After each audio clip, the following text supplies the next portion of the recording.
For over 1,000 years, Western civilization has been stuck in a dark age of sexual repression and misinformation. We get an oversexed overload from the media, but nothing in the way of honest, helpful, practical information on sex and how to do it right. That sucks, and I'm fucking sick of it. My name's JV Altheras, and I've spent a couple decades learning everything I can about how to have amazing sex and more of it. Not in a classroom like a lot of people who talk about sex. I learned it all in the gutter, right where Mom told me I'd end up. It's my mission to bring an end to the sexual dark age with brutally honest talk and education on all aspects of sex and sexuality, in an atmosphere that will keep you entertained without treating you like an idiot.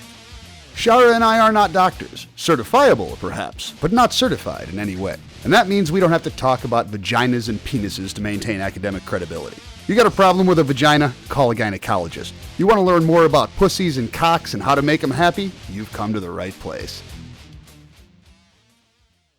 Greetings and welcome to episode 85 of Ending the Sexual Dark Age. The content of this episode was originally recorded as the Life on the Swingset Desire Takeover recap episode from the 2016 trip, and as such also pretty much became our Desire recap episode, so we wanted to share it with our audience through our feed, as it is rather supersized and in many places rather hilarious. As this episode also served as their 7th anniversary episode, this is also our way of helping them to commemorate that special occasion. So without further ado, enjoy.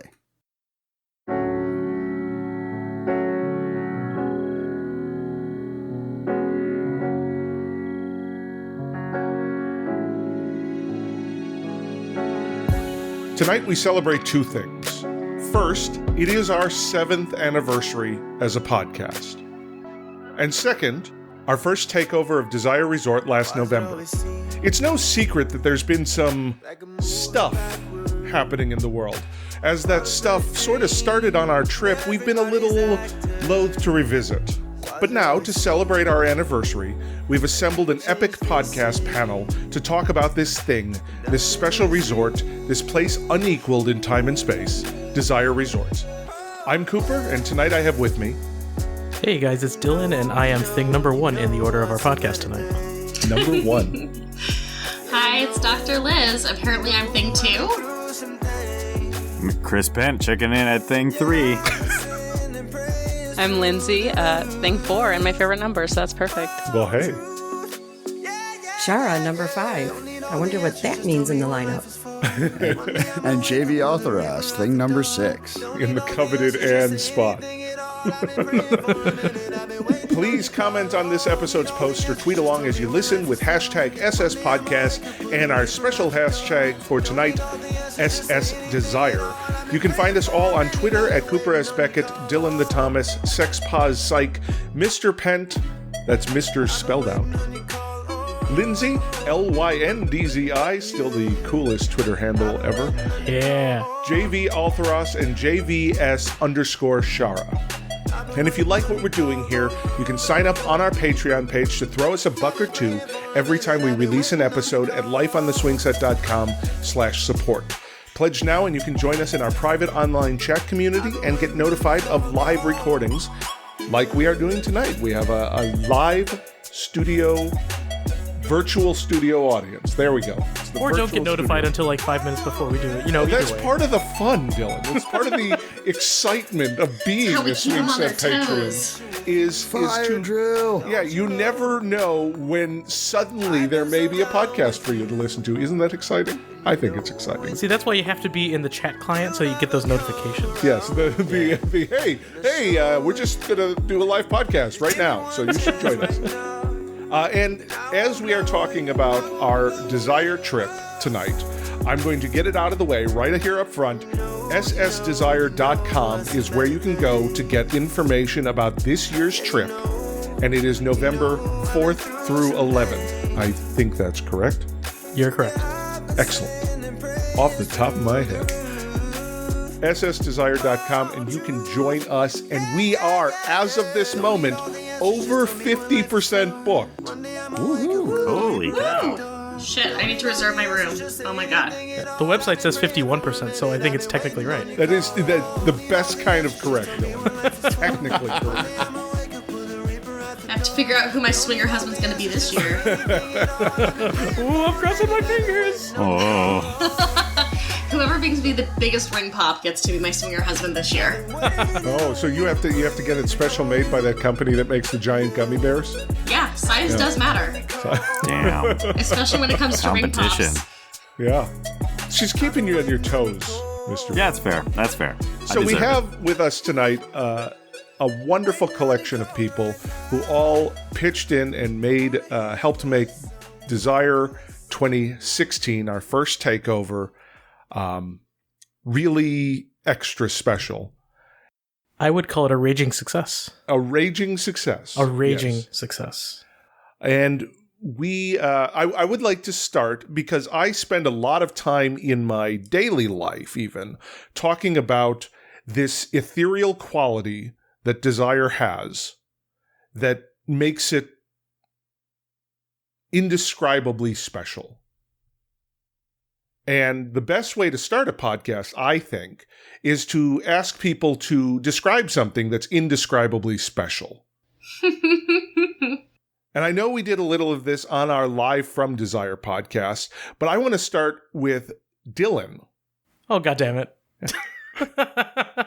Of course you are. Hi. And ask you to describe what's special about Desire for you.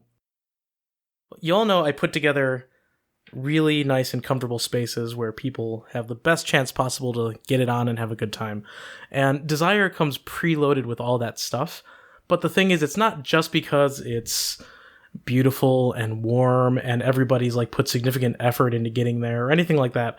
It's just there's this potential that you walk into the minute you get into Desire, and it's there and it's just ready, and you don't have to spend a lot of effort to like get all the amazing opportunities and emotions and stuff that you want to get out of this trip. You don't have to do a lot to get it. You just kind of have to be there and show up and then do it. And it's that quality about Desire that I love, because a lot of stuff is hard out in the default world. You have to do a ton of work to make things happen. But because you've already done all that work and because everybody has a lot of common purpose, it's relatively easy once you get there. And so I love that Desire makes it easy because of the way it's set up and because of the environment and because we all work to get there. And I like easy. Mm-hmm. As she demonstrated all weekend, but that's for later. Well, Shara, since you jumped in there, I'd love to know, as the two of you, we brought on, we invited and convinced and coerced and twisted your arms to actually take a vacation, which you didn't do in general in life. Many years, yes. And 2 years ago, we bullied you into coming to Desire. And, now you've been more times in the last 2 years than I have. So clearly you are enjoying it. So I'd love to hear from you what you found so special about this place. Well, perfect question, because one of the things I want to bring up is your podcast while at Desire. And the Drumcast? That's it. Yeah. And I was going to say, not that anybody was drunk, but well, okay, there is audio record. Yeah, let's not pull punches. And we're not, secretive. We're blatantly drinking the entire time, like talking about it even. I mean, bending over to kiss Dylan and my sunglasses fall off my head. He doesn't care. They're landing all over him. He doesn't care. He's still kissing me. But one of the things, Dylan, that really stood out at the podcast was when you said, don't be afraid to go after and ask. Respect no, if it's no, but don't be afraid to ask, because the worst that's going to happen is someone's going to say no, but then you move on to something else. So thank you, Dylan. Yes, because I did that.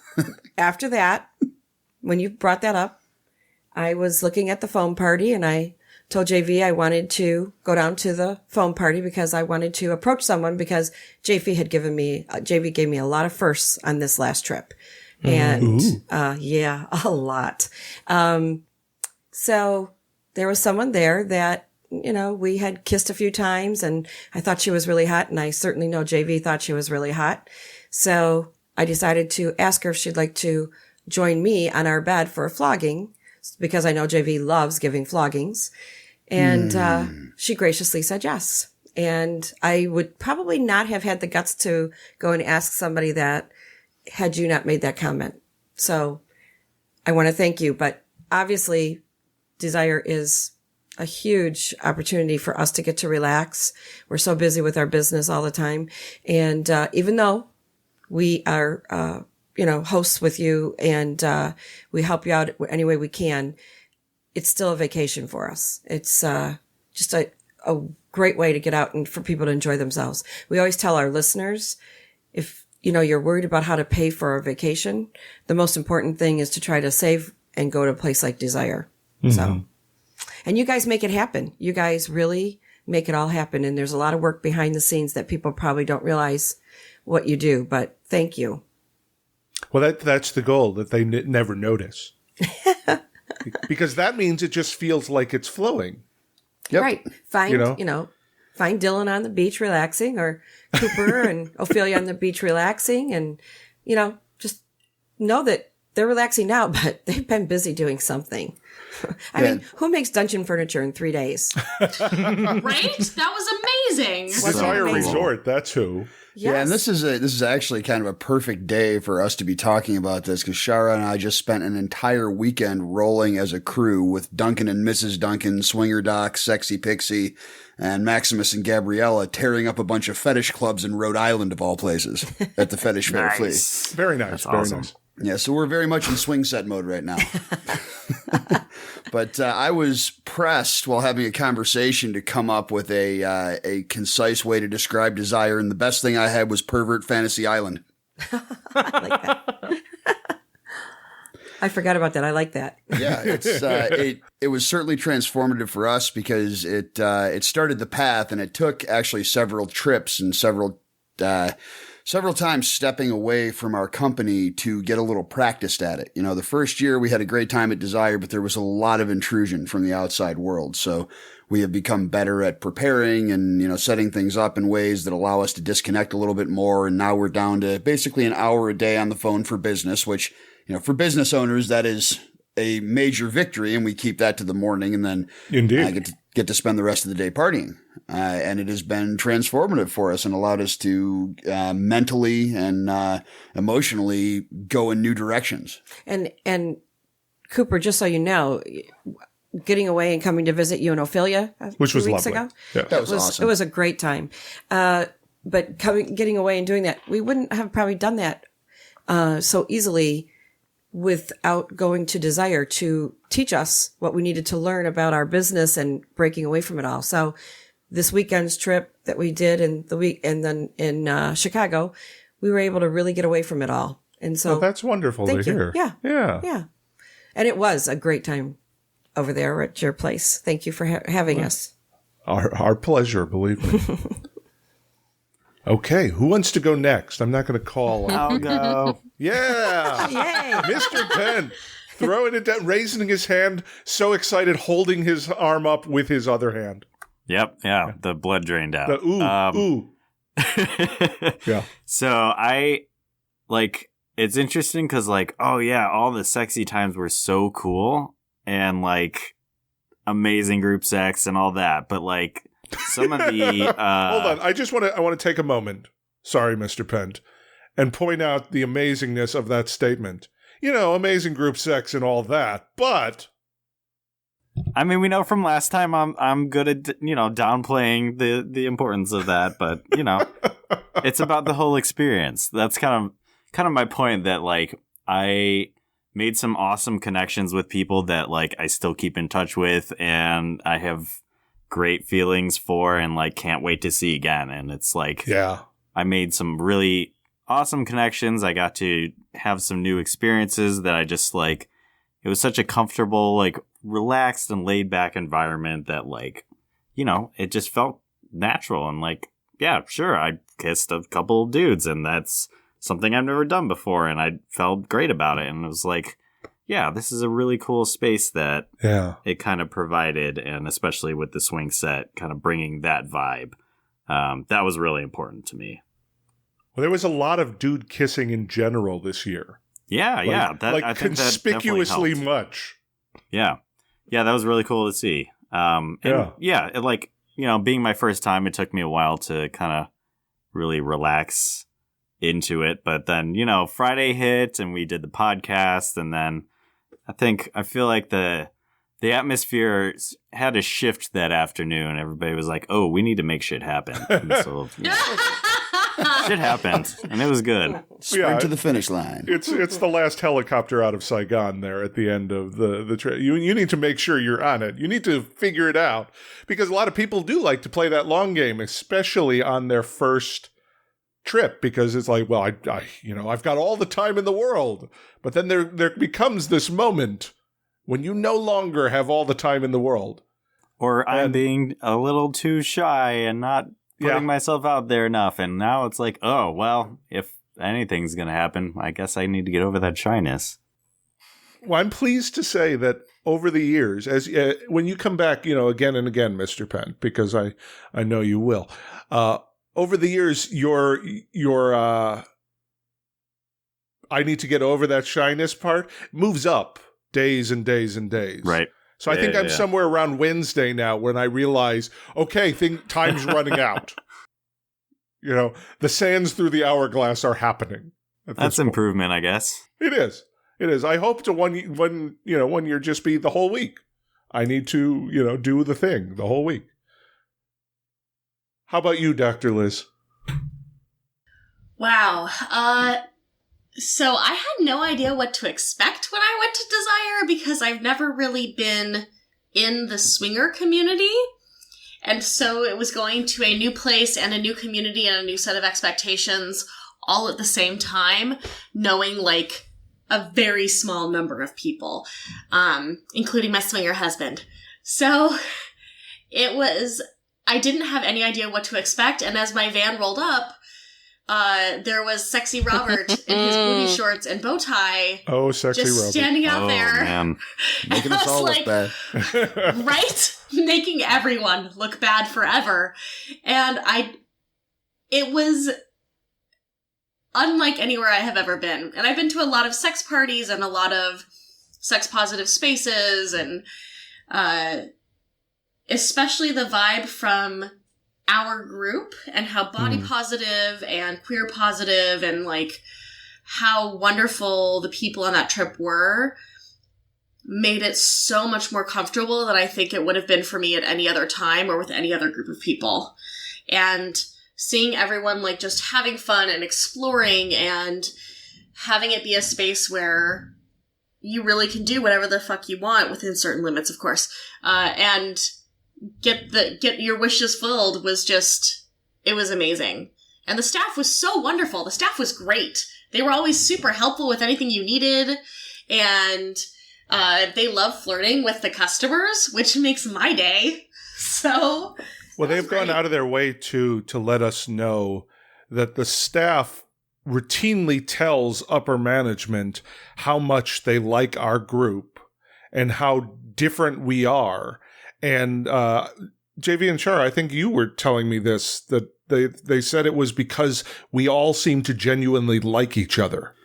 Yeah, we were having a meeting with some of the resort staff, actually as part of setting up the dungeon party. So we're in the front office just having to sit down and talking about details. And Fabiola said that we were a very unusual group. They've never seen so many people who get together down there and actually care about each other. And that's so heartening, because it is so important as hosts that I care about everybody's time on this trip. I want everybody to leave having had a great time. Well, definitely one of my favorites was when the first time we showed up was with you with your rainbow socks and your boa on, and there your ass is right in my face. And my ass is in a lot of faces, Shara. Well, she met your ass first. Yes. You turned around and you said, JV and Shara. And so from there, I felt very comfortable getting naked in the first 5 minutes. Well, good. That is the choicest part of the Cooper. It's the ass. It's part of the package. Lindsay, how about you? Well, coming into this trip, I think I kind of expected from listening to maybe 3 years of the podcast and everybody talking about the trip, that it had to be a little bit hyperbolic and exaggerated. Like, this couldn't possibly be as good as they're making it seem. And I think by the end of day one, I was like, oh no, it is. It's exactly as good as they make it seem. This is actually paradise, and I never want to leave. And it was a lot of like actually feeling comfortable in my skin, and literally my skin for the first time in my entire life. And I'm a burlesque dancer. I show my skin off, and I actually like it was totally different. I wasn't putting on a show for anyone. Everyone was in the same boat, and it felt really comfortable, and like that in and of itself was so incredibly different that it literally took me a 2 or 3 days to get used to it. I was like, wow, everyone doesn't care. This is so weird. And it was a lot of first experiences for both my partner and I. It was our first big trip out of the country and our first big trip together. Definitely a lot of new, like, first swinger experiences for us both. And Rob, my partner, became my kind of fuxilitator, as I like to call him, because I can be pretty shy. And so when it came to, we would talk every day about, like, oh, we met this person and this couple, and they were really cool, and they seemed really cute. And I'm like, but I can't talk to them, because it was that thing of, I really didn't get comfortable until, like, talking to people I didn't know until it was almost time to go. And then, but Rob is really comfortable talking to everyone. So he worked it out and was able to facilitate a lot of experiences, which is really cool. I definitely suggest having a facilitator. It really helps. And you know what? If there isn't one in your couple, there are plenty on the resort who would love nothing more than to get you laid however you want. I mean, absolutely. I hear you totally, Lindsay, about the it has to be hyperbole, because I feel that every time I write about desire, or every time I talk about it, I feel the words coming out of my mouth being unbelievable praise. And, it's like, I've been to Sandals. I've seen other all-inclusive resorts. And you know what? Sandals food is better. Sandals resort layout is better. Their drinks are better. But that doesn't matter at all. The staff at this resort is unbelievable in that they care we're there. And however they do this, they recognize us and remember our drinks. And honestly, I don't believe they're writing it down. I don't believe it's a scam. I believe they actually somehow managed to keep track of us and our drinks. So when we walk down onto the beach for that first time, CC or Africa already has a drink prepared for us. When we did the demonstration in the disco lounge of, for floggings, the bartender usually works. What restaurant is it that he usually works at? Salo. He came over to me. I mean, they were doing floggings, and he came all the way around, came over to me and said, "Would you like coconut martini?" He remembered me from the restaurant from the year before, because I hadn't seen him yet this year. So you are right. I mean, for him to remember. Well, then he went to the restaurant to make her drink and bring it back. Yes. Oh, man. Yes. I mean, so you're right.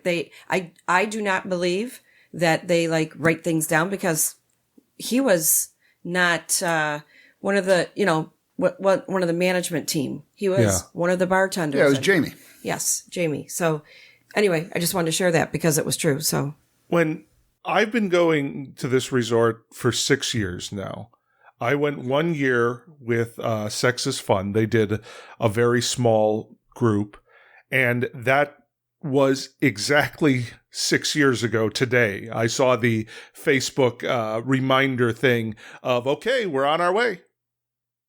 And so I have seen what this resort looks like with a small cluster of our kind of people, and then that number ballooning year after year to a full takeover this past year.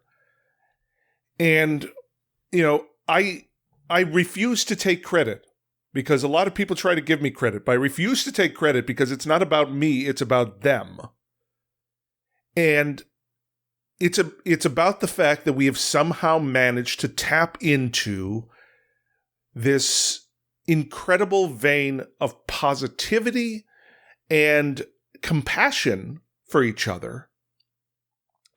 And that's what I see year after year as we get bigger. Like last year we talked about there's probably never been more cross-dressing at this resort than in 2015. This past year there's probably never been more men kissing other men at this resort than in 2016. And it's not like, I'm bi, yes, but it's not like I need hot man-on-man action for it to be a good place. But what I know hot man-on-man action equals is a safe space. Because you won't see that in anything less than the safest of safe spaces for sexual expression. And for the kink community as well. Yes, absolutely. You really brought that up by inviting us and inviting our listeners and empowering us to stand next to you as hosts. And we were just talking about this when we were at your local dungeon with a few of the locals, Coop. We were trying to describe the trip, and when we said we essentially feels like almost equal parts swing, kink, and poly, and he made this weird look. You can do that? Yeah. Well, it's certainly a road that is not without bumps and bruises, sure, so to speak. And we have communication problems sometimes, and we have hurt feelings sometimes, but we come together as a community to work through it, and we become stronger. And we have built a diversity in sexy people that I have never heard anyone else talk about. And I think the key to that, Cooper, though, is life on the Swingset, making sure that everyone feels welcomed and knows that whatever their kink is, that it's, okay, you have your kink and we have whatever we have, but you embrace everyone for who they are, and whatever their thing is, it's what you accept and love about them. And I think that that's important, because not everyone can do that, but you help people see that. And, as hosts of Ending the Sexual Dark Age, obviously we believe in, loving people for who they are and not, judging people. So I was going to laugh a little bit at Cooper earlier about, because every time we talk about desire, that's how you roll, Dylan. I do. But the specific thing was that every time you talk about the staff being wonderful at Desire, you talk about drinks. And then Shara started talking about it. And I'm like, it's a good sign of how good the staff are at being accommodating, right? Mm-hmm. Even though, like, for me, I don't go to Desire to get my money's worth to drink or anything like that. Not last podcast that I did about Desire notwithstanding, but I had an excuse. Yeah, I think you got your money's worth on that podcast. I was drinking for two. I was drinking for ginger, and so that's why that happened. There you go. But the thing, because I was talking about like creating the environment, right? The staff are real attuned, or they try really hard to tune themselves to what people need. And so we've been there at different times with different mixes of people, and this 2016 was the first time we went there with just our group members. And the staff always had to kind of do a little bit of a dance to adjust to the different groups that were at Desire. And so I always saw that they were doing a great job, and they always did the drink thing, and they always were real respectful of the kind of space we needed, even if we had to convince them that it was a good idea sometimes. And we have had to do convincing in the past, that this space, or this space that they're going to give us to do what we want to do is actually going to benefit everybody. Trust us. We're not going to mess it up for all of the other people or make the staff feel uncomfortable or anything like that. Just give us a little bit of a leash, and we'll go ahead and show you what we can do. And then we did. And because we proved ourselves and because we came as we were, they got to devote all the soft skills to just figuring out what they needed to be for us. And even though we made a couple adjustments as we went along, they adjusted right away and they figured it out. And I heard nothing but love for the staff while we were there. And I can't remember the last time I've gone into a restaurant or a hotel or a spa or whatever establishment you might go into and have a staff so completely dedicated to figuring out how to accommodate you. That's what makes it real nice there. So dedicated that I'm sure you're well aware, because of Life on the Swingset and making the dungeon happen, they actually had a bondage week in January. Wow. Yeah, we really awesome. unzipped something last November, so to speak. Excuse us while we whip this out.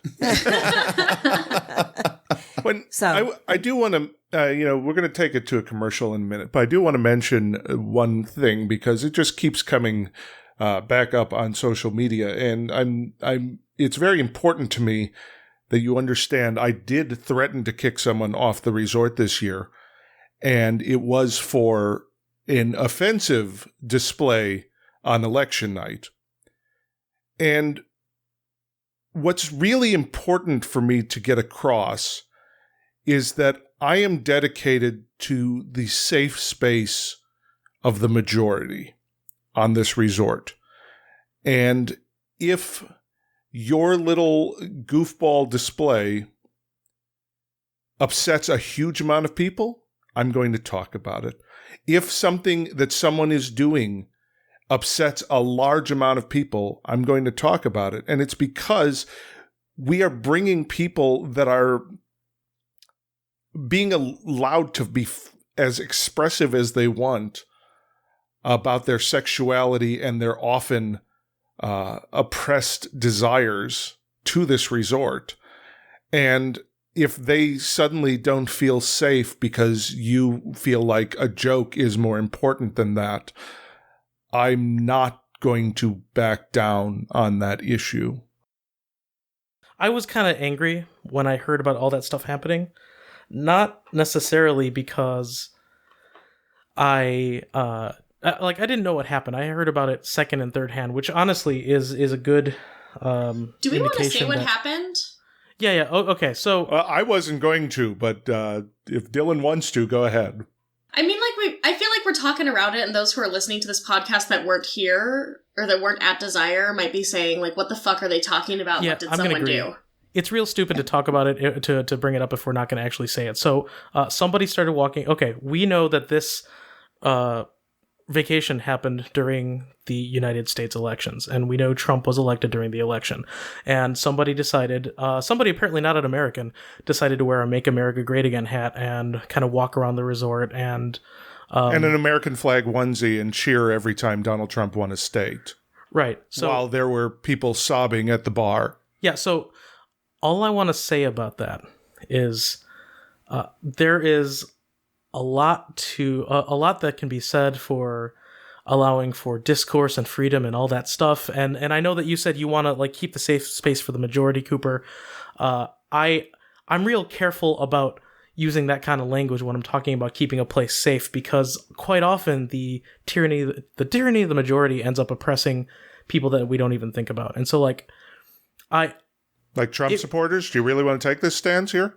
No, I don't want to take that stance there. What I'm trying to say is, if it hadn't been for that thing happening and that person having fun at other people's expense, and that's the point. Yes. If it hadn't been for that thing, we wouldn't have had to deal with what to do in this situation. Because even though it was that one person running around with a Make America Great Again hat, causing other people to be upset, that's the thing. It was making other people upset, and jokes, insensitive jokes, do that. And yes, we built a space where we could be cool and be free. And that, and I keep saying to everybody that went to Desire and everybody that comes and chills with us, just be cool. It's gonna be okay. Like, really, I my hands are like up in the it's gonna be okay motion. I know you all know what that feels like and looks like, but it's because if we're all just cool about things, it's gonna be okay. I know that it might be funny to somebody from Canada that we just elected Trump. I get it. And I know that you may want to display how funny that is to everybody else. I get it. But you should have known better than to run around like a jackass doing that. And because you were a jackass about it, you weren't just sitting at the bar like nodding when things happen, right? Like you weren't just being yourself. You were advertising. And even more, as soon as that dude knew that it was a problem for people, he continued to do it in an in-your-face way. Like, wore it into the goddamn hot tub, got naked to get into the hot tub, but kept the damn baseball cap on. Like, that's not, this is a joke, someone told me it was a problem, and I'm going to respect them. That's, I'm being an asshole on purpose. Yeah, and that's the big difference. And as somebody that was hosting the trip, the nice thing about being a host on the trip is that eventually you get to make a decision. And I wasn't there for all this, and so I had to hear about it secondhand, and it sucked. But Cooper made the decision, and I was a little nervous about that because I knew how Cooper was feeling, right? But I backed up what he did. He did what was best for the resort, and he did what was best for the people that were there. And I'm glad that he did, and I'm glad that somebody that was acting like a jackass got their ass handed to them, because if there's one thing that people that usually do that thing do, it's that they complain about First Amendment rights and free speech and all that stuff. And that's exactly what happened. Yeah, and it's a nice thing. The nice thing about running private property, leasing a space, whatever it is that you get to own it, and you get to decide, because you know what? Businesses have the privilege to limit free speech of the people that are there, and it sucks. Like, it really sucks. I hate it. It doesn't feel good to me, right? But they still get to do it, and you know what? If everybody else gets to do it in their spaces, I get to do it in mine. I just get to be a benevolent dictator about it, and you all have to trust me when I say, and when Cooper says, and what all the people in the resort are saying, when they say that they care about everybody. If you're not cool, if you're not listening, if you're not paying attention, then we're going to have a problem. And I'm really, really glad that this got taken care of as quickly as it did, because that's what needed to happen. So for anybody that does want to come to Desire, you can be who you are, and you can be free to be that, but you can also understand, you also should understand that if something comes up, we will listen and we'll figure out a way to deal with it. You know, whatever it ends up being. It doesn't have to be something this extreme, but we want this to be great, and we're willing to work to make it great.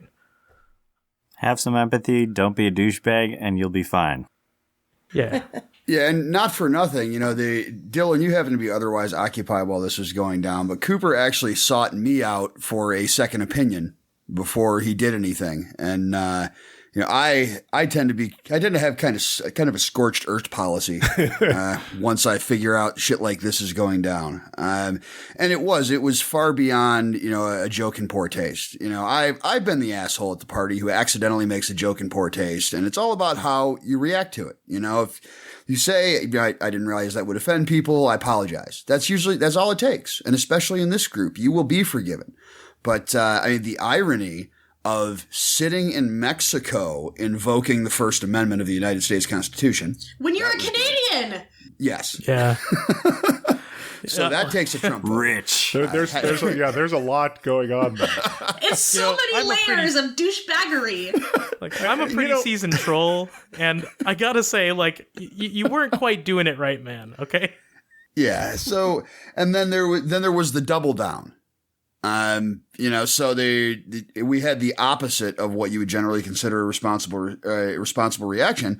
And then this has been borne out. Everybody's initial reaction has been borne out by the several months now that this person has been following Cooper around on social media, looking for excuses to harass him. So this is ongoing, believe it or not. Yeah, it's really know your room. That's it. If you're going to joke, know your room. And that's it. And like, don't harass someone afterwards. Like, when someone says, like, hey, dude, not cool, like, let that go. There's no need to, like, just keep fucking bringing it up all the goddamn time and harassing someone about it. What is that? Like, how sad is your life? So again, I don't want to oversell how big a deal this was while we were there, because the thing is, we as hosts took this on, all right? Like, it obviously affected some people because that's why we heard about this, but we're there to have a good time for ourselves, and that was cool and everything, but like, we're also there to handle stuff when it happens. And I should say I should let people speak for themselves. I think we all had a great time. I think most people missed it because it was right around the same time as the lady orgy. Yeah, It was. It was, yes. there were a lot of Actually, distractions. During the lady orgy. Yeah, Yes. during. It was probably during, yeah. There was some overlap, yeah. So, like, magical things were happening. I will do what I can to protect my tribe. Yeah. And that's very important to me. And I do look at everybody who trusts the Swingset to come along with us on this expensive trip to this big, scary place. I think everyone would agree, for the ones who had not been there before. Or, well, all of us have not been there at one point. I will do everything I can within my power to make the place safe for you to explore and enjoy yourself. Everything. Lust finds a way. Wait, what finds a way? Lust. Lust finds a way. Let's go to a break. Boo. Did you actually also throw an in there? You He Goldblumed did. it? There was an Yeah? It was a Luster I finds a Goldblumed way. Well, Yeah. nicely done. Yeah. Nicely done. We'll be right back with more of the Desire podcast, the anniversary podcast on Life on the Swingset. Why does it always seem like I'm moving backwards? Caught up in a dream, everybody's actors. Why does it always seem like people change faces and nothing is real?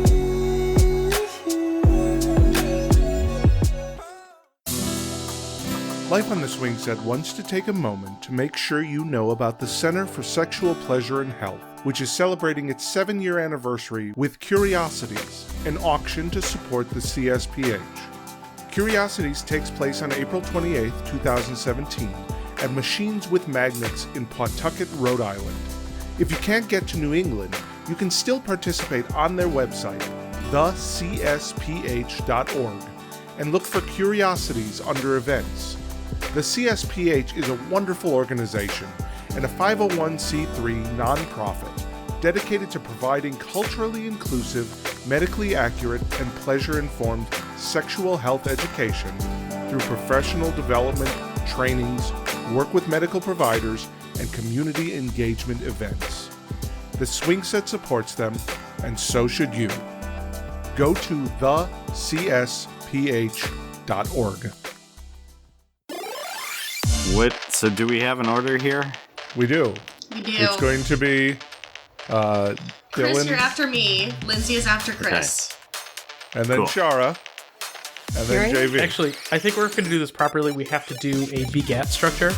So Dylan begat Liz, who begat Mr. Pent, who begat Lindsay, who begat Shara, who begat Shara. I don't think you know what you're talking about. I don't What? think that's how begat works. That is because not how begat begat means works. to give birth. Dylan and Liz begat And I did Mr. not Pent. give birth to Chris, unless like Yeah, that's him withdrawing his hand from my pussy is giving birth. In Well, which case, sort like of. Mazel Tov, it's a hand. I've never been happier to be at the end of a list.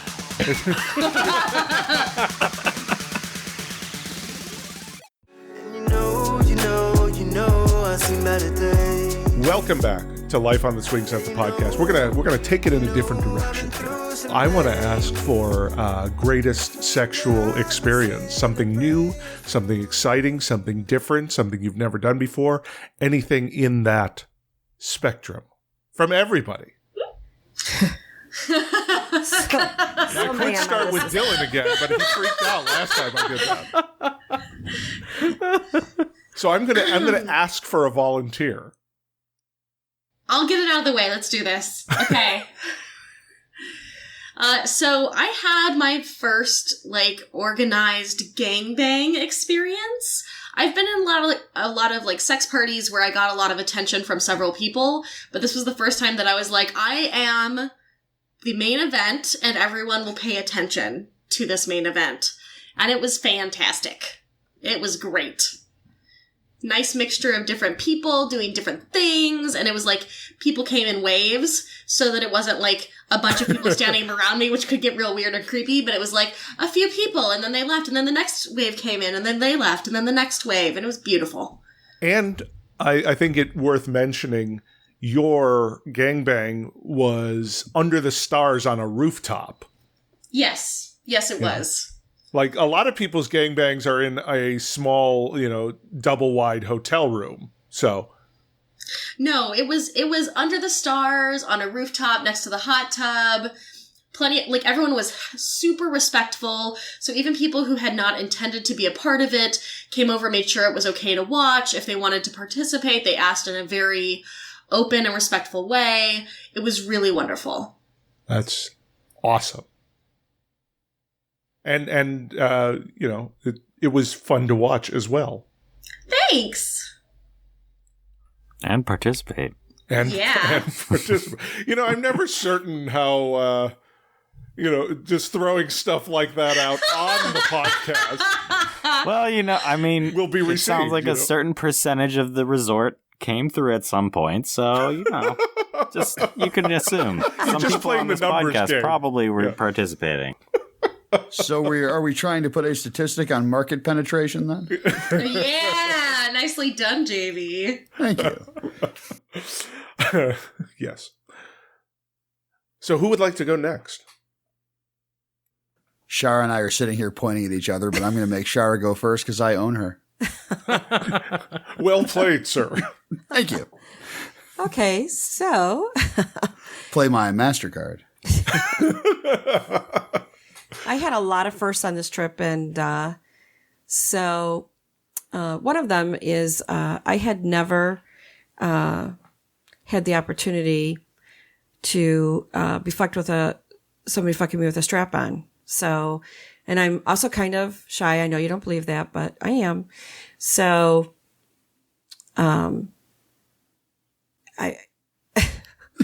She's speechless thinking about it. That's how good it was. I'm trying to think of. Did her eyes roll a little bit in her skull? They did. Okay, so someone came over to me that had been talking with JV about giving me that experience, only I didn't know about it. So yes, I was flirting by proxy. Yes, so they had been doing a lot of talk about it. So she came over to me, and can't remember the exact words because I was kind of in a shocked moment there. But she said, "You look really nervous. How about I fuck the nervousness out of you?" That's what she said. Hot damn! That's a way to do it. So now everyone probably knows who I'm talking about. But so she took me over to the bed up at Desire, and she said, "This is going to be a safe place, and Ophelia will be beside me, and she will not let anybody in if you don't want them, to come in." And I said, "Okay." So laid me down on the bed, and pretty much everybody knows that I'm always wet. So she hands me the lube, and I didn't know. She said, "What kind would you like?" And I'm like, "I don't know. I never use lube. I never need it." And so they hand it to me, and I'm trying to get the cap off. And how do I operate this confounded thing? I didn't know how to get the cap off or how to get the lube out. And Ophelia takes it and said, "Here you go." Yeah, she's good like that. She's great like that. She's a helper. She's a very good helper. So inserting into me, this lovely person, and she's like, as soon as she's inserting into me, I'm ready to come already. And I tend to pass out. So Ophelia said, "Can I touch you?" And I'm putting my hand out to tell her yes. And I heard her, and I was trying to say yes, but I couldn't because I was in the process of passing out. And I did hear the person fucking me say, JV said it's okay. So I'm like, yes, Ophelia, touch me. Absolutely. Go ahead. So that was a first for me. It was a great experience, and it was a first for me. And I think JV should tell his first opportunity at Desire because I gave him a first. Yeah. Shara managed to, it's that feeling, and Cooper, I think you tweeted about this a while ago, that feeling when you realize there's something to put on your fuck it list that you didn't know about, and then you immediately get to cross it off. Yes, isn't that lovely? Yeah, so Shara really kind of came out of her shell on this trip. I noticed it was lovely. It was, and everybody else got to see what I get to see all the time, so that was especially fun. I blame Duncan. I think he Frankensteined her because He's easy to blame.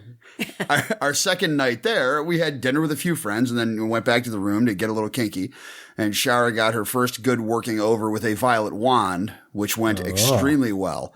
And she seemed energized from that moment on. I mean, she was just full of it. Well, it is electricity. She had no fear at all. And so that led to a lot of good times. But I realized after I got surprised by a sexy visitor to our hotel room on our last night there, and proceeded to give a 2-hour flogging that if we didn't have a dinner reservation might still be going on if I had anything to say about it. Oh, those pesky Desire dinner reservations. There was seriously twice in this trip where a dinner reservation felt like a cock block. So we've got to rethink that, making reservations every night at the nice restaurants. But yeah, so I have played in a lot of configurations before, but I have never had the opportunity to flog to give two women my total attention while they were making out. And that was a test of my skills in ways that I did not expect. So it was an amazing time. It was among my all-time top 10 scenes, possibly top 5 if push came to shove. And it was just absolutely incredible. And he had no idea that it was going on. I approached her at the foam party when she got, I have to share this part. After the podcast that you guys did up by the hot tub, I told JV, I said, I want to go down by the foam party. I just want to kind of watch. And he's like, okay. So we go back to our room. No, you said I want to go to the foam party. Come on, I want to go to the foam party. Okay. I think I added more words, but that's okay. Because he goes back to the room and he completely undresses. I go, what are you doing? He goes, we're going to the foam party. I go, I don't want to go in because I wanted to approach her. Yeah, well, I don't want to go in. So I just wanted to, approach her as she got out. I knew she was down at the foam party because she said, we'll see you there, right? And I'm like, sure. I wanted to approach her to ask her if she would join us in the room. She's not just sexy because she's definitely hot, but it's who she is that really turned me on. She's just, beautiful soul. So I knew that JV and I both thought that she was incredible. So I wanted to give that to him. I wanted to ask her, and she graciously agreed after asking her partner if it was okay. So then I go back to the room to show her where our room is and everything. And it was a great evening. But yeah, that was a first for him. So. Yep, and it was a big first for Shara. She kind of stepped out of her comfort zone to speak up and ask for something that, that a lot of us, even at Desire, we tend to fail sometimes to ask for what we want. And that's kind of the lesson that we try to keep on teaching ourselves. And Dylan really brought that to the forefront because he, brought it up. And had you not been drunk, you might not have. So who knows? I definitely would have. Drunk Dylan got Shara what she wanted. That's a ringing endorsement for Dylan drinking, I think, is what I'm hearing. And I know that people know that Dylan kisses good, but anyone who hasn't and you go to Desire, make sure you stop and give him a kiss and his lovely wife because they both kiss really well. Just saying. And you gonna open that up, too. Dylan? I think it just got opened up for me. I don't think I need to say anything else. That's a ringing endorsement. And Dr. Liz kisses good too. Oh, thanks. You're welcome. Mm-hmm. I will say that I think every single kiss I had at Desire was pretty damn awesome. I agree. From the men, from the women, from everybody. Me too. I don't think there was a bad kiss in the bunch ever. Yeah. From the vulvas. Also lovely. Who would like to go next? Well, I think something that was interesting and that I just now realized is that I don't think I've ever had sex outside. And I had a lot of sex under the stars and under the sunlight. And that was definitely a first for me. It's pretty awesome being under the stars up there on that rooftop. So that would be your favorite? Well, no, I guess it's not my favorite first, but it was definitely like something that was like something I've never experienced before. Yeah. Something new for her. Excellent. I have a lot of favorites, but a new experience for me that I found surprisingly enjoyable was doing demos, because like I've done some demos at like small play parties, but this felt a lot more public. So doing like a spanking demo at the kink night, and then the awesome fisting demo with Liz, like that was pretty intense, and it felt really good to be able to share like my experience and skills with people, and to also be I was able to also at the same time kind of hone my brain in and be like, I'm with this person and still focusing on them, and not just like I'm teaching. Yeah. That's hard at the beginning to figure that, you know? Yeah, I was definitely you can go one direction or the other very easily. And there's something incredibly rewarding about being able to demonstrate a sexual skill, because it's so difficult generally to find venues to demonstrate sexual skills in the real world. My favorite came from the demo also, because like last year I had some body issues and wasn't able to do my standard pegging demo, and it also interrupted my yearning for the pegging gangbang. But this year I was able to do the demo and the gangbang, and that was amazing. I've been wanting to do that for a long time. So, 6 years, got there. Yep, and just goes to show, even as a host of the trip, sometimes it can take a while to get around to the things that are important to you, but when you eventually get there, it all works it's out. that much more valuable. Yep. How about you, Dr. Liz? I already told my sexual experience. Go. Yes. God, right. Cooper. Did you already forget? Was my gangbang that uninteresting? You've already just forgotten? Dylan. No, I was giving Jesus. Dylan extra space, so I wanted you to go again. No pressure. I want him to feel an excellent lead-in time to his. Well, thank you. I appreciate that space. There were so many, limiting it. I know we're not actually limiting it to one moment. Yeah, you don't have to choose one. No, I know. It's just really hard to do, because mentioning one thing feels like it might make all the other things. I won't do justice to all the other things if I mention that one thing, but I know it's not that either. It's just I've been swirling. I've had all these thoughts swirling in my head since we started thinking about what our favorite thing was, and I guess if I had to... okay, so we've talked in bits and pieces about Desire a few times over the last few episodes, and I keep mentioning that I've had more MFM... I had more MFM playtime at Desire than I've had almost cumulatively in all of my experience. But it was definitely not on accident. I mean, it's not like I came to Desire and I'm like, okay, we're definitely going to do this thing, right? But the people that I found were wonderful people that I had met before but hadn't really gotten a chance to play with. And it just clicked. Every time we got together, it clicked really hard, really fast, and it was really great. And there was a ton of spoken and unspoken communication that went on to kind of keep it going no matter what else was happening. And I'd say that I probably lost, in the most wonderful ways, 8 to 10 hours of time just playing with these two people in the resort. And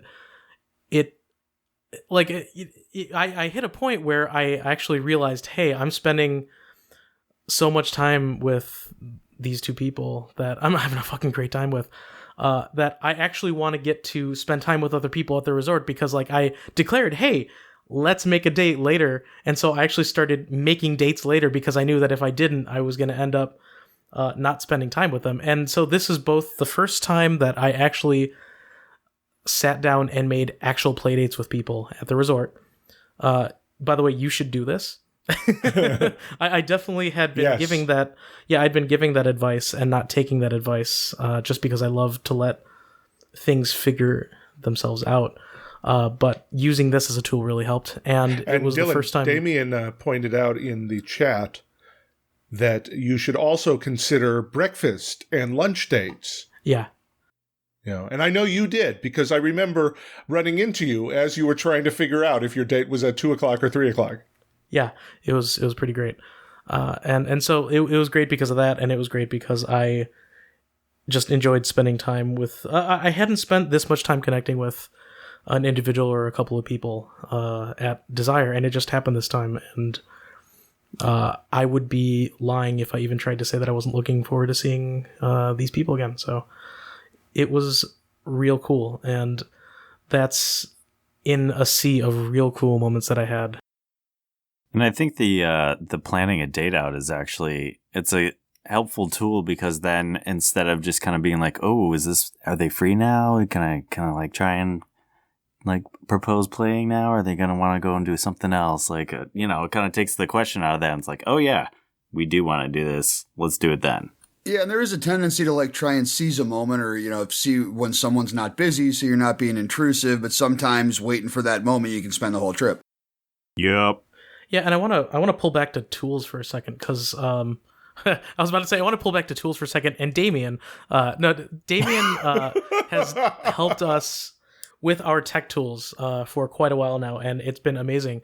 And so we've been trying to figure out this problem at Desire, where you can't really communicate with people because nobody wants to have their devices with them all the time, and you're not always quite connected to the Wi-Fi. And so it's like you don't have reliable communication with everybody, but maybe if you just had enough methods to get a hold of everybody else, you could make things happen. And so I think between the combination of all of us using our chat service, which you do get access to when you sign on to come to Desire with us, or if you are a patron, and the... Well done, Dylan. The the Post-it notes that we put in the lobby on the glass facing, the lobby area, and the various areas where we're telling people this is where people are going to be at this time. Like we allowed anybody to run their own events, and so there were always natural places for people to go to join other people.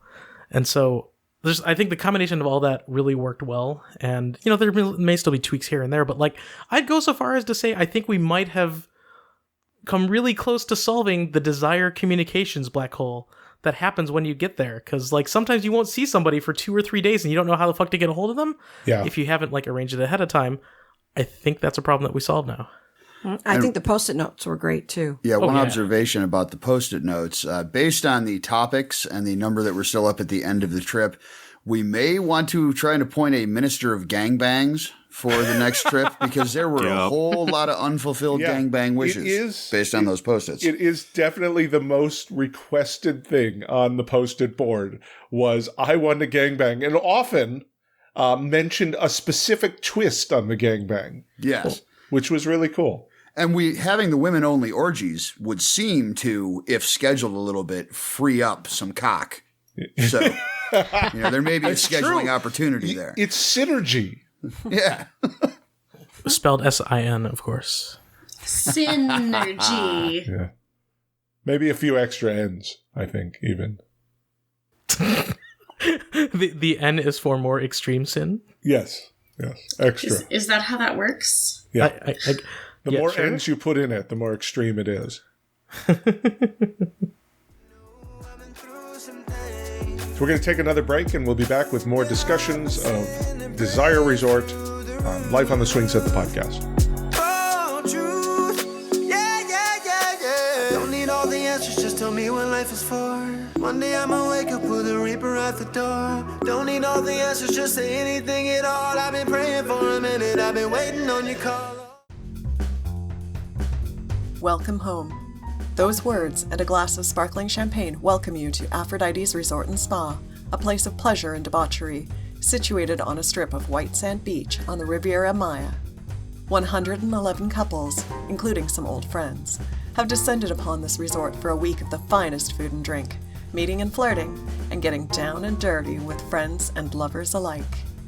They will experience ecstasy and strain, for nothing is quite so intense in non-monogamous lifestyles as 7 straight days at a resort filled with like-minded hedonists. Cooper Beckett's new novel, Approaching the Swingularity, follows 3 couples and the host of this annual trip to paradise. You can pre-order it at a discount as an ebook or paperback ahead of its April 18th release. The pre-order and Cooper's other books are available at coopersbeckett.com. When we were researching budget bondage gear at a listener's request, we stumbled onto extremerestraints.com and found the most impressive bondage gear site on the internet. And we don't say that lightly. We bought a bunch of toys to try them out, and we're so impressed with the selection, quality, and service that we reached out to them about sponsoring the show. From basic whips to top-notch floggers, from beginner cuffs to shackles and cages, from nipple clamps to fucking machines, from budget to bad fucking ass. ExtremeRestraints.com has put together an immense catalog of kinky gear that we honestly believe is second to none on the internet. And not only do they offer a free gift and 99-cent toys for new customers, plain brown wrapper shipping, and free shipping on orders over $119, they'll give you 10% off if you enter the promo code ESDA at checkout. And that's not 10% off on your first order. It's 10% off every order, forever, as long as you enter the code. Because they're awesome and they support this show. You can listen to episode 70 for more details, or just check out ExtremeRestraints.com, use the promo code ESDA, and get your kink on. I've been waiting on your call. Welcome back to Life on the Swingset, the podcast. Tonight we've been talking about our trip to Desire Resort and our upcoming trip this November 4th through 11th. You can find out more information about that at ssdesire.com. Did we decide on a theme for this, or did we forget, or did we do it? You came up with a title for it. Did we? Yeah, you drunkenly did on the podcast, Dylan. I'm going to let you rediscover that for yourself. Oh no, I don't want to listen to that. Oh god, I don't want to listen to myself. Because then you get to decide whether you want to double down on it. Well, I'm definitely not doubling down on Choose Your Own Adventure again. Yeah, as long as it doesn't violate copyright and get us a children's book publishing company to ask us not to name our sex trip after their books. You know? If you build it, they will come. Yeah, I think that was right. I think that was the theme. Yeah. Spelled C-U-M, because we're not classy. Yeah. I got shamed for doing it C-U-M. I'm like, all right, fine. Yeah, I was the one who shamed you. And you're right to be shamed. Fair enough. I'll take that. As he laughs. So one of the things that I think would be valuable here, and Dylan suggested this, is that we talk about tips for desire, and these tips are likely to be applicable in your day-to-day life as well, because desire is like a metaphor for your life, for your very sexy life. Dylan, give us a tip. Oh, I was just muted. I was laughing at you. I guess I'll cut that in post. Yes, Dylan. I think you should record laughing and cut it in post, because I bet that'll sound really natural. No, I already did. I just was muted, like, to you, but to all of you. Trust me, it'll... Anyway. It's Dylan sneaking jokes in. Yeah. No, okay, so... The other reason that I was laughing, the other reason being not you, was because the thing that I had in mind was that I was thinking a lot about the real world while I was in Desire, but I just kind of refocused what I thought about the real world while I was at Desire. So it wasn't... Desire was definitely an escape for me. But the thing is, I actually let the real world in while I was there this time. I had spent a lot of time blocking out communication with people at home and not paying attention to social media and all that every single time I'd gone to Desire. And this is the first time I didn't do that. But what I did do is I focused on accepting that shit was going to happen and that there was nothing I could do about it, but that the world wasn't going away. So I was just going to let it wash over me. I'd make myself comfortable, get a real nice drink, surround myself with real sexy people, and then just like sit down for 20-30 minutes on my device and respond to a couple emails, check in on how things are going at home, whatever I wanted to do to make myself more comfortable. Because honestly, most of us don't live lives where we can just totally ditch the rest of the world for a week. Like we have tethers that keep us held at home, and I spent a lot of time trying to cut those tethers when I was at Desire, but this time I just kind of enjoyed the flow. So it let me have a better time knowing that I wasn't beating myself up for spending a little bit of time checking in on home, because then I wasn't living at home in my mind wondering what the fuck was going on. So Desire's connected. They have Wi-Fi everywhere. You can connect with your devices if you want.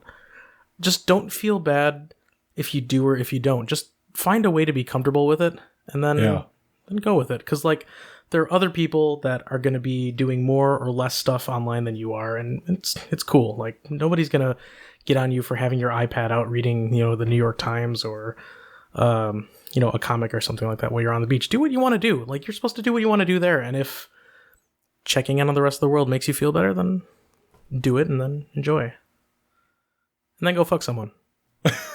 Maybe twice.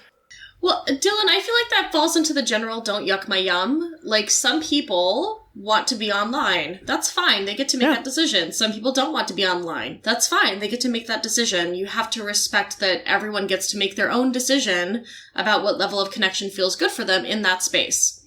For instance, during Desire, I had one day where I saw clients all day because I work for myself, so if I see no clients, I make no money. Which, I'm not at a point yet where I'm rolling large enough to afford that. So you have to make the decision that's best for you. I was able to work a good chunk of the week, so that's it works. That's a tip for you. It's doable. I also worked every morning at the bar. Grab a beach bed or hang out by the bar. Totally works, and the Wi-Fi is good enough. I was able to have remote connections back to home servers. It was, worked out great. It is also a little enjoyable to be in that group of Bloody Mary telecommuters at the Desire bar. Because there are several. There were so many of us. Yeah. And so we'd all be there naked, working. Or in various states of undress. Yeah. It's good stuff. Comfortable. Comfortable, indeed.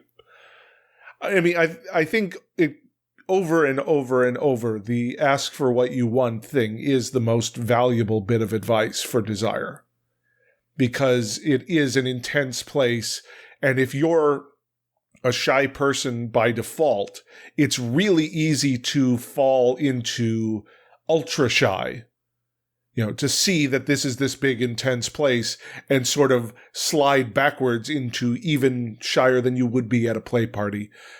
But over and over, it's demonstrated to me by myself, by people around me, how valuable asking for what you want is. And so many people, as the week goes on, will be talking about how amazing it is that they just asked for this thing that they wanted and they got it.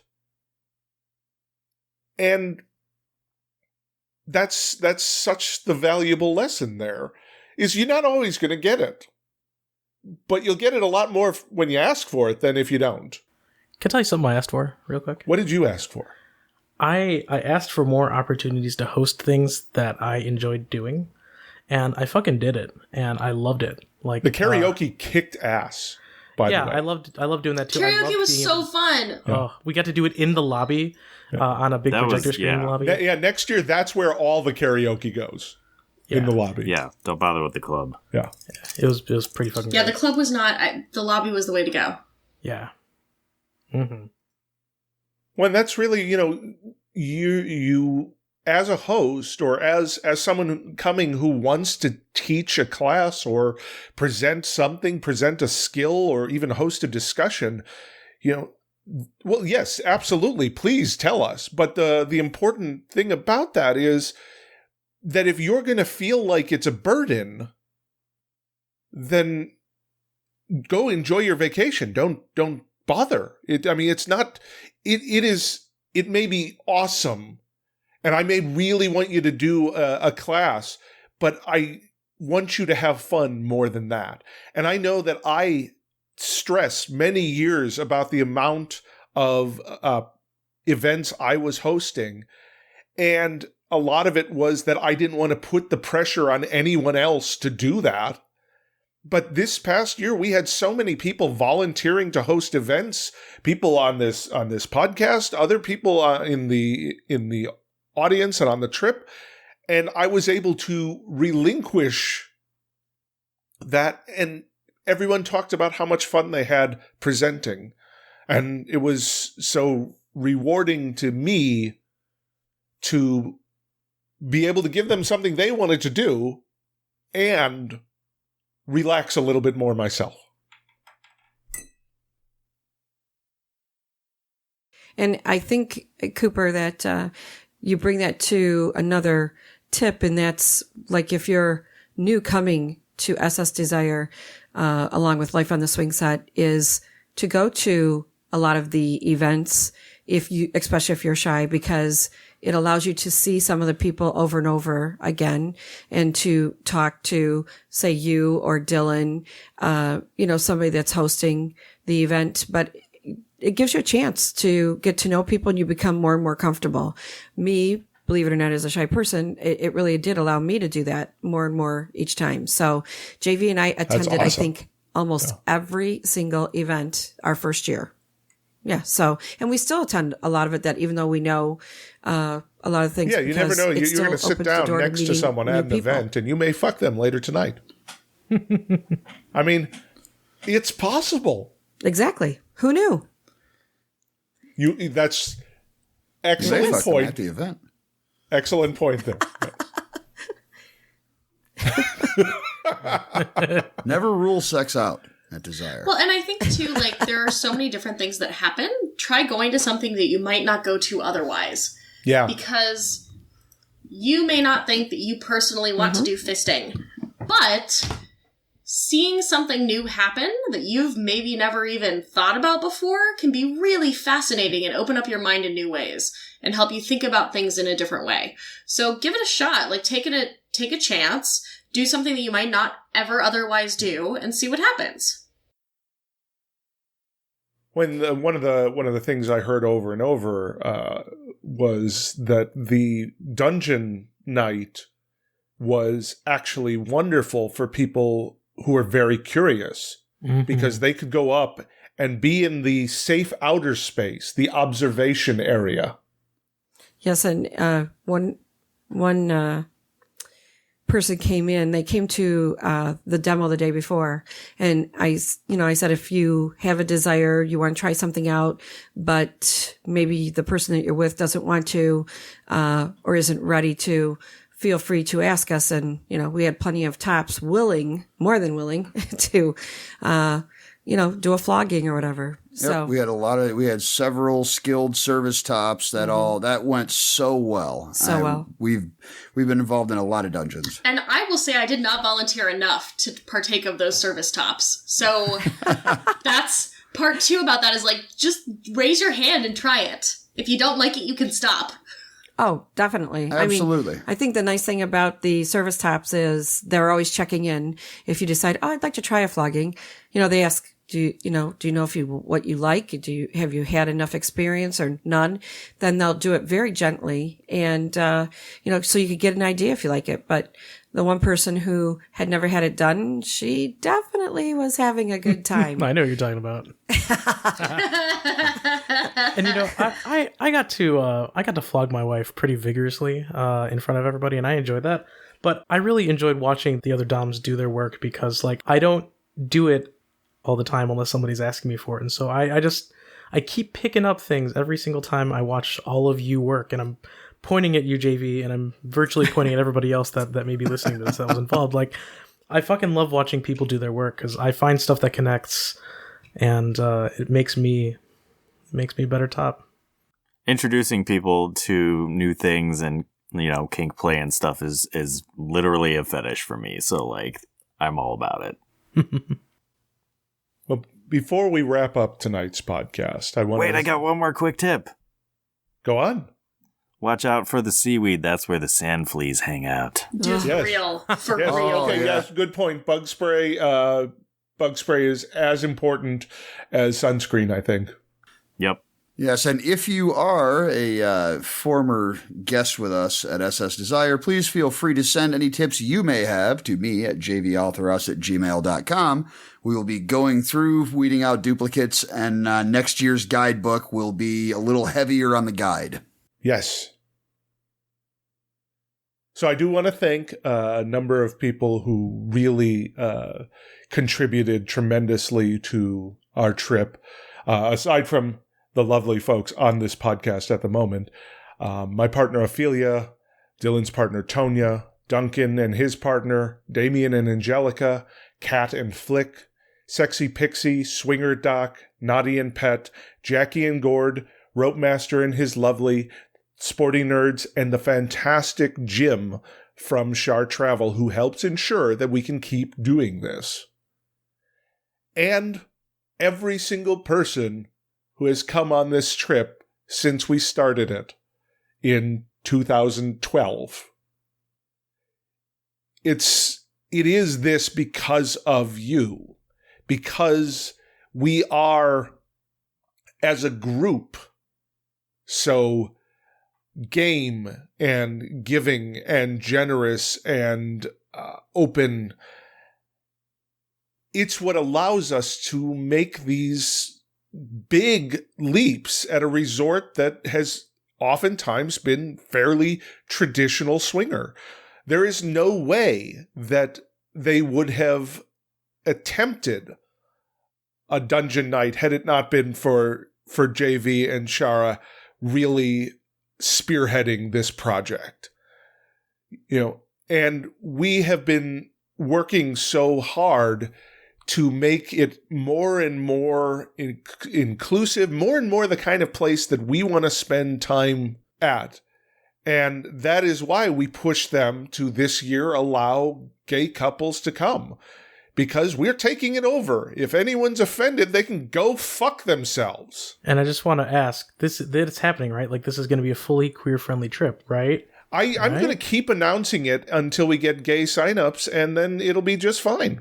All right, good, because like I have said solidly that this is going to be the year that is 100% queer friendly, and I'm willing to work and fight for that. So yeah. So if you are in our audience and you are gay and you're curious about coming on this trip, please reach out to us, talk to us. We want this to be that inclusive. We want whatever your relationship style, your sexuality, we want you to have a place on the Swingset Desire trip. It has been, Dylan and I have talked about this since day one when we landed on the beach.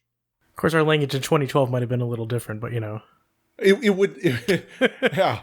I mean, that was the year that of the blowjob heard round the world. Uh-huh. Yeah. So maybe they were not ready then, but they are ready now because we have systematically forced out anyone who is not ready. Which is a good way to do things, I think. I'm still on that you landed on the beach. I have this visual of you and Dylan being brought in by a helicopter. Yeah, it was just like the beginning of Survivor. Well, when I was Swinger President, it happened. Yeah, that's true. He was Swinger President. He climbed out just like Jeff Probst. Was that Swinger or Finger? Yes. He is the Finger President. He will always be the Finger President. So Dylan. Seriously, thank you everybody who's come on our trips. Thank you everybody who's interested in our trips. And most importantly, thank you, Dylan. 7 years. Fuck. Woohoo! Yep. Did he mute himself again? No, I just said yep. I just said yep. I So like He's just your so enthusiasm, chill. He's like, Dylan. yep, I'm badass, whatever. It's the lithium kicking in. 7 years. It's a big deal. It's hard to make a big deal about it, but you know what? I'm okay with it. I'm looking forward to. I have seen this evolve from just something stupid that I did in my free time to something that I have fought myself to feel like it is worth being part of the world. Like, I'm not just doing this to circle jerk with my friends, right? And as much fun as that is, but that this is something that is important and we're doing good work. And as much fun as we had going to Desire, we are serious about having fun and making sure other people can have fun. And I want to continue pushing life in the Swingset in that direction, because that's what fuels me, knowing that this is making a difference to people. So yeah, 7 years and to many more. So. And Dylan, I just want to say that make sure that Tanya does more of her coloring book episodes, because that was really awesome to watch. Mm-hmm. It was. She's always smiling. Actually, can I tell you guys something that didn't work this year? Sure. Yeah. All right. So I fought stupid hard to get the resort to open up the pool at night for people for at least a couple nights. And you know what? It worked. We got the pool open. I got full control of the audio system there, and I was real excited. I made it happen, and the most people I ever had in that pool were like 7 people, because you know what? Shit was cold.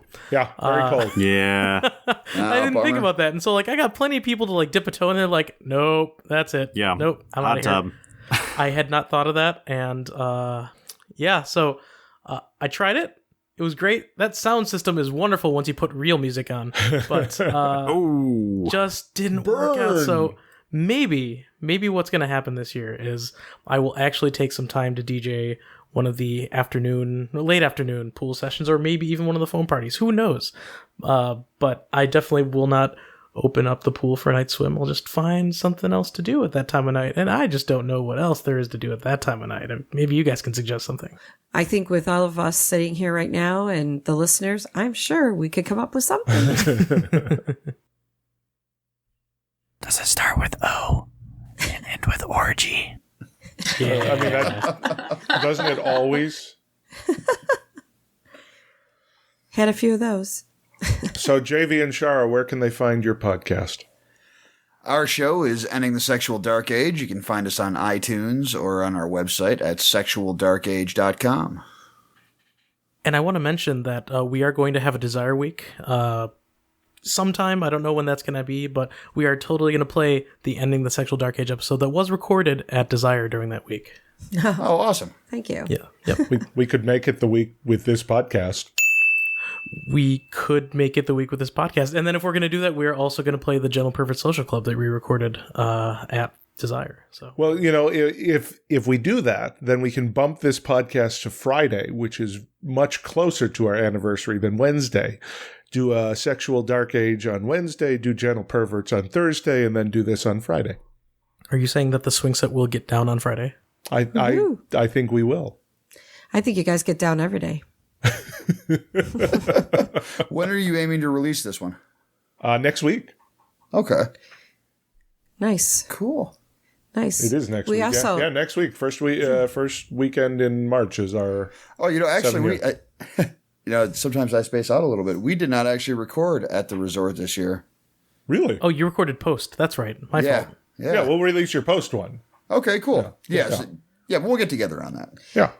Make sure you get a clean copy of it. But also, we did a podcast with Midori. Nice. And, 2 podcasts. Oh, awesome. Yes, 2. And she's actually interested in hearing more about Desire. Ooh. Yeah. We've got her curious. She is after. It is possible Ophelia just spontaneously came in there. Yes, she will have no idea why. Yeah, so we had a brief conversation, and she expressed a desire to hear more, and we're actually we had a great time meeting her, and we're going to collaborate with her on one of her art projects, and had just kind of really made a connection there. And I'm not going to put a percentage on it other than greher than 0.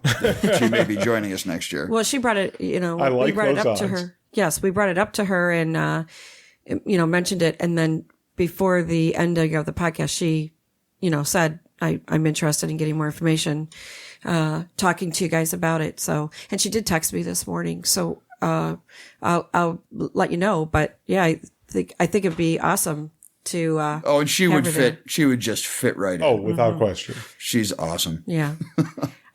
I was envious of Ophelia because she is friends with her on Facebook, and I went to add her. I was following her, but I went to add her, and she has too many friends, so I got rejected.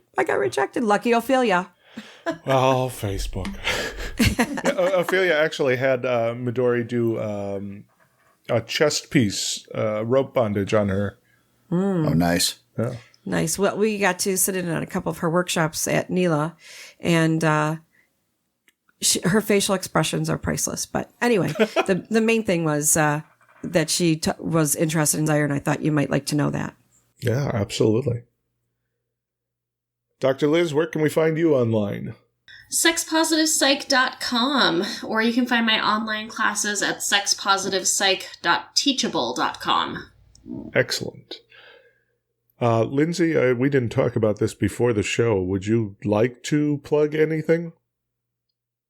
I can be followed on Twitter, though I mostly just post about yarn, so that's totally up to people if they want to follow me. Is it sexy yarn? Sometimes. It's geeky yarn, so that's sexy to me. That is very sexy. Yeah. Yes. Otherwise, if you're in the Midwest in Milwaukee, Wisconsin, I help run the Tool Shed and Erotic Boutique, and you can come and visit me, and I will sell you sex toys. And the Tool Shed is one of my favorite sex toy stores in the country. Got to, absolutely. Mr. Pent, anything you would like to plug? The huge Mr. Pent on Twitter, MrPent.com, Mr. Pent on, just throw Look that up into Mr. any Pent, website, and it's probably I'm going to show up. You throw a That's slash at and MIS. type Mr. Pent, you'll I probably don't think find I changed my name on Cassidy. I don't know if you can do that. I might can- still be MR_Pent. Send me a message. Actually, I can no, get I that did. done for you. I did. My tag used to be something with an underscore. Swinger president. That's a little presumptuous for Cassidy. I mean, it's a swinger site. And Right. if I were to lord that over everybody, I mean, I would have to establish my dominance at that point, and I wasn't prepared to do that, at least at that time. And I was able to change my tag. Well, good deal. Then I'll be Mr. Pent over there soon. Yeah, in general, we have to just send them a message. They just won't let you do it by yourself. Do we get everybody? Are people whispering in the background? I don't think It's Dr. JV. Liz went. What did Dr. Liz did go. I already did. I said where I am you on the did plug your internet. things. You're always Jesus, going Did you first. tell your story? Nice. Did you tell your favorite story? Hey, Dr. No, I Liz, didn't. what I is don't your exist. favorite desire I wasn't a experience? desire. It's all a figment of your imagination. Oh, you were no figment of imagination because, man, our mouths were connected so much at Desire. It was just so good. Hey, Dylan. Hey, Cooper. I know you're feeling strong feels about Ginger and the Prof right now. I am too. Well, I was thinking about them because, we do this thing at the end of the podcast where we say all of our love to Ginger and Prof. And I also joked about how I drank twice as much during the live podcast because I was drinking Ginger Share, and that's all good, right? But we did a little something at the end of Desire that was real nice. And so I want to everybody that was in the lobby with me at the end of Desire that allowed me to take their photo so that I could send that to Gin and Prof so we could really give our love to them while we were almost on our way out of the resort. I want to say thank you. Yeah. They really loved that photo. They really hated not being there. We hated that they were not there with us, but sometimes that happens in life. Yes. And we look forward to seeing them again with all of us, and much love from all of us that went to Desire. And yeah, a little bit from me to Jen and the Prof. And I did just speak to Ginger yesterday, and they are really, really hoping that things line up and they will be returning to Desire with us this year. Awesome. Wonderful. So, Yay. so we all hope the same. You can like us on Facebook at facebook.com/theswingset. Find us on Twitter at Cooper S. Beckett, Dylan the Thomas, Sex Pos Psych, Mr. Pent, Lindsay, JV Altheros, JVS_Shara, Yeah. as well as... What? I was rocking for the underscore there. It's like JVS _ star. Yeah, underscore, fuck yeah. After you shamed me out of the underscore club. Well, he's very excited about the underscore that he no longer has. That's right. I think I'm coming. I don't know. I just feel like it. But once you lose it, you know you can never get it back. It's like I circumcised my Twitter name, and now it's terrible. Wow.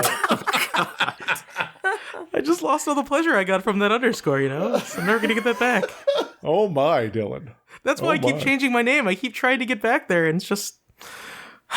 yeah. Some you just can't go back, Dylan. Yeah. Well, I'll just have to keep my Twitter name at Eat, Sleep, Resist, Repeat for a while, so... As well as our website on the Swingset and at Swingset FM. You can discuss our latest podcasts and other topics on Twitter at #SSPodcast and on our episode posts on our website at lifeontheswingset.com, where you can also find daily blogs, articles, and toy reviews. Give us a call and leave us a voicemail with questions, comments, or reviews at 573-55-SWING. That's 573-557. It's okay, Dylan. I'm not upset. I was just dealing with so many Twitter handles there. It was easy to get in the weeds. You just get falling through your fingers. Yes. I get it. I didn't even finish the phone. You interrupted yourself. Yeah, I did. Yeah. No, he type interrupted me. He didn't verbally. Give us a call and leave us a voicemail with questions, comments, or reviews at 573-55-SWING. That's 573-557-9464. We're going to be doing another listener mailbag soon, as well as a mailbag that it will include live listener questions from our listener audience. Yeah. And if you want to be part of our listener audience, visit our Patreon page to throw us a buck or two every time we release an episode at lifeontheswingset.com/support. You can also support us and get sex toys by buying those sex toys you were already going to buy from our favorite online retailer, SheVibe, at lifeontheswingset.com/SheVibe. Did we cut the review thing? I was going to ask, is there a review? No, usually we put it when we read we talk about reviews when we read a listener review. Do we want to read a listener review? Do we have one to read? We have several. Well, okay, so we're how far are we into the record of this podcast so far? Because I think this might almost be a two-part. 140 thing. Yeah. But is that actual live time, or did we have like 15? Probably 130. Yeah. Yeah, pretty close. We can do one review. Yeah, okay, let's do a review. Let me get a good one. No voicemail angry reviews yet? We got one that I want to address, but not on this episode. Yeah, no. Who would like to read our review? I just put it in the Trello. All right. Well, I'm going to go ahead and do it then. So, sorry for interrupting the outro there. We are going to read a review, so... It's all right, Dylan. You've never done that on a Desire episode. No idea what you're talking about. So this review is a 5-star review. 5 stars! And every time we say 5 stars from now on, everybody's got to yell 5 stars. So, hey, everybody, it's a 5-star review. 5 stars! And it's titled The Smartest Swing Poly Kink Podcast. We've had to renew our previous review because although Ginger's energy is definitely missed on Life on the Swingset, the podcast has been outstanding recently. A couple years back, it was a little heavy on the inside jokes, etc., but Cooper and the gang have refocused on the mission of being a truly diverse and deep series of discussions about non-monogamy while avoiding the tiresome explanabragginess of most swinging podcasts. Sure, the husband and wife tell you how awesome they are and their swinging lives are podcasts have their place, but they can grow tiresome pretty quickly. For years now, the Life on the Swingset game have been taking on tough topics, questioning swinger norms when they have been inconsistent with the principles of ethical non-monogamy, and they still have sexy fun along the way. There's no other podcast like this one, and honestly, how many podcasts can that honestly be said about? Keep up the good work, Cooper, Dylan, and the rest. You didn't like just the Latin, Dylan? I don't feel good saying et al. You know? Okay, that's fair. Et al. Thank you for the amazing review. That is just wonderful to hear. And yes, we did get a little inside jokey. It was that's a good note. We did for a little while, and it's very valuable to us as a 7-year-old podcast now to get new reviews on iTunes. Otherwise, Apple just kind of ignores us. So I've set up a new, easy way for you to review us. All you have to do is go to lifeontheswingset.com/review, and it will take care of the rest for you. But we would be very appreciative if you left us a review. And again, we are always happy to hear critiques and constructive criticism. I emphasize the word constructive for reasons. You know, you can only call us a bag of dicks so much before we start tuning you out, okay? Yeah, it's not helpful anymore. We already know. Especially when most of the people on the show right now own a bag of dicks. Sometimes two. That's true, JB. Excellent point. Okay, so back to the outro. And you can now pre-order my novel, Approaching the Swingularity, about swinging and polyamory at a sexy resort that bears more than a passing resemblance to desire. But for legal reasons, is not. Similar, but distinct. By my previous novel, Life Less Monogamous, or my memoir, My Life on the Swingset, Adventures in Swinging and Polyamory, as an ebook, paperback, or audiobook. And if you buy them from coopersbeckett.com, use promo code SWINGSET to save 10%. Thank you all for swinging by for 7 fucking years. Yay. Yay! Yay! 5 stars! Dylan, I think you need to record like a very commercial sounding 5 stars bundle there that you can just play Yeah. with fanfare. Preferably. 5 stars. Like the Legend of Zelda fanfare, you know? Sunday, 5 stars. That would be Or maybe like awesome. the stars sound from Mario. Jing, jing, jing, jing, jing. 5 stars. Yeah. I love all this.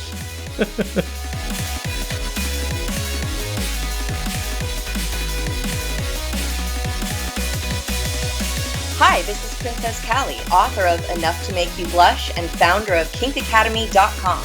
You're listening to a Swingset podcast at swingset.fm.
Have a sexy business? Love the Swingset? Let's put these 2 great things together. The Swingset Network has advertising and sponsorship packages available for our websites and podcasts. Email advertising at lifeontheswingset.com for more information. Thanks.